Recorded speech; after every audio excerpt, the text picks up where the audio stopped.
Hello viewers, good evening from wherever you may be watching us. This is the Fadun Network News Review. I am Mamadou Justice Dabo. First, the headlines. The Minister of Justice hints at progress in the murder case of a third-year university student. Also, the high cost of fish. What are the driving forces behind the upward spiral in the price of this essential commodity in the market? We speak to fishmongers. But first, the newspapers. We begin with Foroyaa. Foroyaa's headline news is captioned, Lawmakers suspend session, demand appearance of president or vice president. Parents decry cost of stationery as classes resume. Policewoman links demise of her son to students Policewoman links demise of her son to students demonstration. Police grant bail to 4 inhabitants of Sambang. And also, on the Point newspaper, Thomas Cook seizes oppression, a nightmare for Gambian tourism sector. Deputies suspend debate, urges vice president's appearance. And we go into details. First, the Foroyaa's headline news. Lawmakers at the National Assembly yesterday, the 23rd of September 2019, adopted a motion to suspend sittings and demanded for the appearance of the president or the vice president. The lawmakers were to debate on the State of the Nation address delivered by the president last Thursday. At the end of the delivery in front of all arms of the state, the Speaker intimated that the members would commence debate on the address on Monday, 23rd September 2019. When the members commenced the proceedings on Monday, not a single member of the executive was present. The minority leader, Honorable Samba Jallow, observed that none of the ministers were present. Honorable Sidia Jatta, the National Assembly member for Woolly West, said, focal persons don't speak at the National Assembly. The Constitution stipulates that the person who can speak on behalf of the President is the Vice President, and we are to debate on a speech made by the President. I am not saying other sectoral ministers should not be here to respond to questions raised by the members, but the key person is the Vice President, Honorable Jatta said. He then moved a motion for the National Assembly to stand down to allow the responsible authorities to be contacted to come and appear before them. Honorable Majanko Samusa, a nominated member, supported the motion for the session to be stood down pending the appearance of the said members of the executive. Also, the Foroyaa is reporting that parents are decrying cost of stationery as classes resume.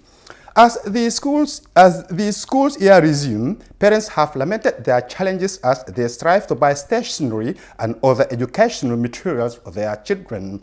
This reporter, that is Nelson Mane, went round during the weekend at the Serekunda Market and other stationery shops within the Kanifi municipality to engage parents on the challenges they face to purchase textbooks. Oman Jai, a parent residing at the Kanifi layout, said every year he encounters the same challenge when schools open. I have 3 children who go to school. I spend nearly 5,000 on textbooks alone because they are not available in their schools, he said. Also, the Foroyaa is reporting that Badibu Jimansar villagers lament transportation, marketing difficulties. Hatam Nyang of the Foroyaa newspaper is reporting that the people of the North Bank region settlement of Jimansar in the Upper Badibu district have complained of transportation and marketing difficulties for the sale of their farm produce, particularly pumpkins. The villagers of Jimansar made this disclosure to this reporter, that's Hatam Nyang, on the 4th of September 2019 during their tree planting exercise. Jimansar is a village well known for pumpkin cultivation. The village harvests tons of this produce every year for the past 30 years. Lamin Jadama alias Lamin Binta Sane is the youth leader in Jimansar. According to him, this is the 30th year since they started growing pumpkins in the village. And also, the Foroyaa is reporting that the Writers Association are poised to honor late President Sadauda Kairaba Jawara. The Writers Association of the Gambia will host a series of activities in honor of the late former President Sadauda Kairaba Jawara. The event is slated on Friday, 27th September 2019 at American Corner from 5 o'clock to 7 p.m. with activities such as books and photo exhibitions. We turn to the Point newspaper. The Point newspaper is reporting that Thomas Cook has ceased operations, which of course is a nightmare for Gambia's tourism sector. The UK Civil Aviation Authority has announced that Thomas Cook Group has ceased trading with immediate effect, with all flights and holidays cancelled. This latest announcement has become a nightmare to all tourism stakeholders in the Gambia, as well as the people of the Gambia, as Thomas Cook Group remains the country's biggest and leading tour operator that has been flying over half of the total number of arrivals to destination Gambia year in, year out, without break for almost 3 decades. Tourism Minister Hamad Bah said the collapse of Thomas Cook will adversely affect Gambia's economy, which represents 30% of GDP. It was a great shock to learn their bankruptcy. Government will make plans to put something in place to bring British tourists by inviting other airlines to chip in to fill the gap, Mr. Bah said. And the Point newspaper is also reporting the same story that we've just read on for our newspaper. And then the Point also is reporting that witness at the ongoing Truth and Reconciliation Commission sittings, Awabsane Bitey, who is a police officer, testified on Monday, disclosing that she lost her baby because of the stone that hit her during the students' demonstration on April 10th, 2000. On April 10th, we were at the station and heard some noise from the roof, and when Esa Baji, alias Jesus, checked, he told us to run because the students were attacking and he was wounded on his ankle. I, Manga Sise, and Sergeant Momodu Cham hid at the counter while the main officers ran away. She said prior to that, they had been informed that the students would demonstrate, but their location would be at the Gambia Technical Training Institute. She added that they instead attacked their station in Kotu. She continued that as they were hiding under the counter, Menga told them to run as things were getting worse, adding that while running, Menga was stunned and fell while she ran back to the counter. That's all we have for you in the newspapers. Now we go into the stories that we have for you. First, the Minister of Justice hints at progress in the murder case of third-year university student Keba Seka, also the high cost of fish. But first, we look at the first story. That the Minister of Justice, Abubakar Tambadou, has said that a significant progress has been made in the investigations into the murder of a third-year student of the University of the Gambia, but the Student Union of the Gambia is not of the University of the Gambia is not convinced. Detail in this report. Keba Seka was a student of the business school of UTG, but was allegedly stabbed to death in June this year by a police officer at Palmarima Junction. It has been 3 months now after his death, and his friends have already grown disaffected with the way and manner that his case is being handled. Shortly after his grisly murder, the university student body convened a press conference to denounce his death and to home in on the relevant authorities the need to exhaustively investigate and bring the murder to book. We demand justice, and we want an immediate justice, because we believe that justice delayed is obviously justice denied. And they are still in limbo because his alleged murderer is yet to be brought before any competent court of jurisdiction, despite being identified, arrested and detained by the police few months ago. And in what will come as a little consolation to all those interested in the murder of Keba Seka, the Minister of Justice, Abubakar Bah Tambadou, said recently that Seka's murder suspects are currently being held in lawful custody, which he believes is an indication of the seriousness the state attaches to the case. The police did a brilliant job following the murder of Keba Seka. Let us admit, they arrested the culprit, who was a police officer, and that culprit is in detention. Now, you can't say that the police have prioritized the burning over that incident, because the culprit, the alleged suspect in the murder of Keba Seka, a police officer for that matter, is in custody. and the police acted very swiftly. So, how does the University Student Union react to the minister's announcement? In a telephone interview with the Fatu Network, the president of the Student Union of the University of the Gambia said, and I quote, "We have heard about the minister's comments, but we have not taken any position on it. We will convene a meeting at the student union level and will communicate with the media at the appropriate time." The case of Keba Seka has meanwhile rekindled calls for urgent security sector reform.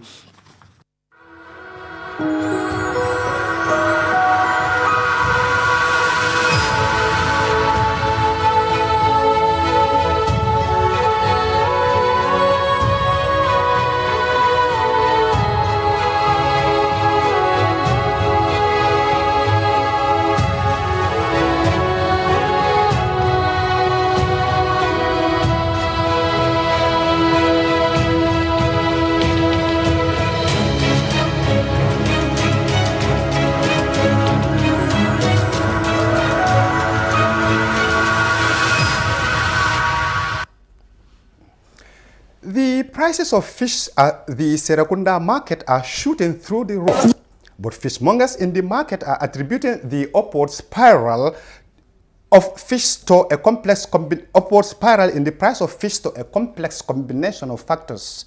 More in this report. Yen bu seer bi lu ko waral essence dem na be kenn mënatu koo yore ndax gaal du ne dangay dem tey am jën mun nga toog ñaari fan ñetti fan doo am jën nga am benn bés nga am jën man mi wax ak yow maa ngi amee sayma fii ol Joswang man bi may yëngu si jën yàgg na depuis Saaro dante mbrik depuis Alaaji Nukur bu mu daaxee séeréer yi foofu ñu ñëw ol Joswang boobu laa yëngu si biir kong ba saa si yàlla tey suma papa Alaaji Maadu Jeng ñetti mbaali xam ñetti gaal la amoon ci kii mbaal yi ñuy wax ne yoolal booba jën bari na de ngunja boo ko jooroon macha allah jën koŋ buñ ko jooree macha allah ku jali nag waaye léegi ana jën yi jën amatut loo fa am doo am sa njëgi essence bato yaa ñuy sonal si yoon ci géej gi ndax lan ndawi dëkka boo ko reyee est-ce que mag dina am bato yi dañuy buub rek di saani boo dee ñu lifin la bon léegi ana koom-koom bi réew mi ana koom-koom bi léegi de moom fi mu nekk léegi moom si coono lañ di fin te maa ngi leen a yëgal ne maa ngi yëgal Baro ne na gëstu waa géej gi balaa nit di tooga danga am jën na gëstu waa géej gi jën moom fii nekkul si marché fii la jën seere fu ko dee jëndee foofu la jën seere parce que dañ dee jënda pour ñëw jaayaat pour ñu mun a am dara tuuti soo jëndee tan jën si tefes fii su seere doo mun a jaay ko fii lu yomba soo jaayee lu yomba doo am dara sometimes dañ dee jënda jën foofu sa nga ñëw fi nga jaay sa doo am dara nga taxaw noonu a suñ coono bi moo tax jën daf dee seer si marché bi du fii la dee seere fu ko dee jënda moo seer sometimes nappakat yi dañoo dem duñ am jën su demee nappa du am jën ñu ñibbi si loxi ne yow ta ku dem doo mun a am jën Sénégal ol ni bije ten mulka nyimuta manke Gambien oto Sénégal ol lo wa nyim fana la funding ke ol ya kulungol soto jey kata fana la banko bita nyaato le yalla ñi jama ka bonan Sénégal ñe wule woni pano mu 5000 lit sila ni na to fe sake 150 aisa.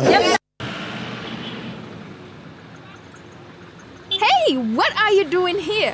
I'm going to replace my AfriCell 3G SIM card. Why use a 3G SIM card when you have a 4G phone? Replace your 3G SIM card today for the real AfriCell 4G SIM and receive 1 GB of internet data for free. There is no denying that operators of donkey carts are an essential component of Brikama's local economy. The regional capital is witnessing an increase in the volume of trade, especially in building materials, and donkey drivers are key drivers of that sector of the local economy. The relatively low costs of services provided by donkey conductors and the convenience attached to them are apparently making donkey carts one of the most preferred means of moving goods from one location to another in Brikama. The regional capital is a home to a significant number of people who etch out a living from the donkey driving business. But some of the donkey conductors are complaining of abuse in the hands of other users of the road.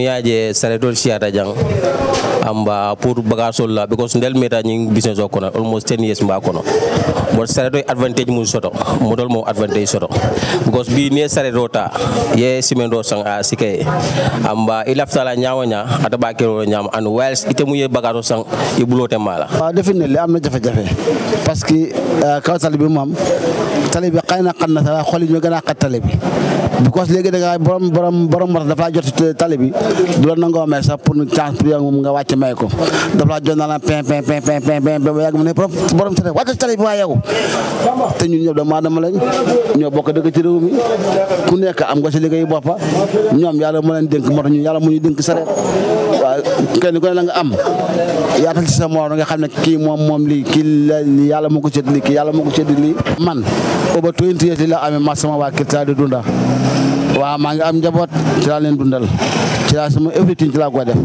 waaw sama anything ci sareet bi laa ko yor sama njaboot gi ci la ñuy dunda su ma amee soxla ci laa koy faj waaw kon nag xam nga li sama ko bëgg a soxla man du sox ci man am na ñoo bu ñu ko gisee ñoom dañoo foog ne yow li nga nekk ni du dara. taxi yi moom dañ ñu dee sonal trop waaw yenn saa yi moom dañ ñu dee sonal borom taxi yi moom dañ ñu dee sonal trop waaw bu moom jafe-jafe la moom tali bi moom niñ ko yokkee rek mu gën a baax. yow mi nekk Amérique wala Europe war a yónnee mobile muy jël ay weer Smartphone House ñëw pour rek noppal leen looy def rek mooy nga def payment ñu deliver phone bi tey. asalaamaaleykum maaleykum asalaam man de sama jëkkër moom ma boole ak yéen Mohamed Ndiaye. Mohamed Ndiaye. waaw Sweden. maa ma waxamoon tey si suba. waaw daf ma call suma téléphone bi yaaxu mu ne ma demal Smartphone House ma ne ko waaye loolu gaaw na ni mu ne ma demal rek. moom utal na la fi benn. mooy iPhone 8 Plus. macha allah. ak Smartphone House emuñ ci jaay mobile rek waaye dañuy jaay computer ay yére ak daala yi nga xam ne rek original lañ ba tax nag ku bugg a xam fi nga xam ne mooy Smartphone House da ngaa dem Kairaba Avenue opposite fi nga xam ne mooy Barcelona shop. Well, yesterday there was an unusual development at the National Assembly. Lawmakers have suspended sessions demanding that the president or his vice president appears before the National Assembly to answer questions or to answer queries on the report or the address made by the president last Thursday. Kemeseng Sane, commonly known as Kex, is here with us. Kex, what do you make of last Monday's development at the National Assembly? Thank you very much for having me once again on the platform, to discuss about issues that is affecting our country, and I'm very grateful to be on your platform. Actually, yesterday was, if you could remember, on the 19th, that was last week Thursday, the president addressed the nation in regards to the state and the affairs of the country, how the situation is, to familiar or to inform the citizens what is his agenda for the 2016 and the 2019 legislative agenda, and what are his plans and way forward for the country. This was made on Thursday at the National Assembly.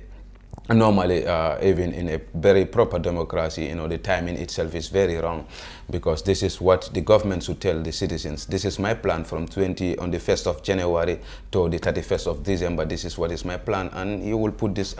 And in fact, this begs the question, why has the president appeared, earlier on, in the year before the lawmakers, to deliver, the address? Why why did it took him so long? Yeah, definitely. That's what I'm trying to explain here. If you want to go by the constitution itself, it is very clear that the president must address the National Assembly once in a year, but it doesn't tell you when the time frame you should address the National Assembly. But any government that is serious about the concern of your country, or you are ready for a change, you will not follow a system that you believe is not a good practice that your predecessors were, or the former government was doing. Before, the former government will sit until October, November, and just come on and address the nation, and he's done, because it doesn't care. But if you came over and you say that you have inherited government and you want to set a good example, for a good start, you should set a good example by addressing the nation the first month of the year, so that you will tell us, this is my legislative agenda, this is my plan for 2019. Then the National Assembly members will follow up according to what you have stated in the National Assembly, then they will scrutinize to know on January the president stood here and said this and this and this, and they will follow up the case and see whether what he has delivered in the National Assembly actually is something that has been materialized, or how far have they gone, how many % has been achieved. But if you sit until the end of the year and you just come, it's just like somebody just come before the National Assembly and read just a paper. But who will scrutinize? Because in next 2 months we are going in for 2020. So automatically it has no use, and this has to change in the next constitution that we will have. They should make sure that it clearly stated that the president must address the National Assembly first month of the year, so that we will know and we will hold him accountable. But you can't sit until at the end of the year you come. But coming back to your point, what happens in the National Assembly, Section 72, it is a constitutional mandate that the president must address the National Assembly. And when it comes to issues that is directly affecting the president, there is no other authority that can speak on behalf of the president except the vice president or the president himself. So is this why the National Assembly members yesterday were so irate, one can say, were like they felt disrespected because the president has failed in his constitutional duty to appear before them or delegate one of the executives. Yeah, for them they feel like there is no adherence to the constitution when it comes to issues like this, because the constitution is very clear that the section 77 subsection 2 of the constitution is very clear that any matter that has to deal with the president is either the president himself or the national or the vice president should come and talk to the National Assembly in regards to any question they feel like they want to ask the question. The ministers can only come and speak on behalf of their ministries, but the constitution doesn't say that a minister should speak on behalf of the president. So meaning that it's either the vice president who should come before the National Assembly or the president. And the president knows this very well because it is clearly speculated in our constitution, clearly written black and white, that it's either him or the vice president. And he knows that the vice president actually is not in town. He is sent to the UN General Assembly that is presently going on, and automatically that shows him that he should definitely come to the National Assembly and answer to the question that has been raised by the members. But why he didn't come is a question that is best he can answer for himself. He could tell us why he failed. But some people are saying that the president's refusal or the president's failure to appear before members shows how unserious he's about business when it comes to the running of the affairs of the state. Yeah, definitely. For me, even